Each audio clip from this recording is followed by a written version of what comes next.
নমস্কার বন্ধুরা, অজিত গোপ 23 ইউটিউব চ্যানেলে আপনার স্বাগতম জানাই। ফ্রি সেভিং মেশিন, ফ্রি সেলাই মেশিনের আবেদন তারিখ শেষের প্রতি কেন্দ্র 15,000 টাকা দিচ্ছে কেন্দ্র সরকার দ্বারা পরিচালিত প্রধানমন্ত্রী বিশ্বকর্মা যোজনা অন্তর্গত ফ্রি সেভিং মেশিন প্রকল্পের মাধ্যমে ভারতের মহিলারা বিনামূল্যে সেলাই মেশিনের জন্য আবেদন করতে পারবেন।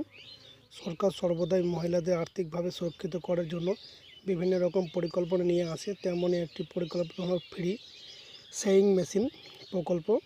কেন্দ্র সরকার দ্বারা পরিচালিত প্রধানমন্ত্রী বিশ্বকর্মা যোজনা অন্তর্গত ফ্রি সেভিং মেশিন প্রকল্পের মাধ্যমে ভারতের মহিলারা বিনামূল্যে সেলাই মেশিনের জন্য আবেদন করতে পারবেন। অনেকদিন আগে থেকে এই প্রকল্পের জন্য আবেদন শুরু হয়েছে। আপনাদের জানিয়ে রাখি, আবেদন করার জন্য হাতে আর খুব বেশি সময় অবশিষ্ট নেই, তাই যত তাড়াতাড়ি সম্ভব ফ্রি সেভিং মেশিন এর আবেদন প্রক্রিয়া সম্পন্ন করে ফেলুন। তবে আবেদন করার পূর্বে এই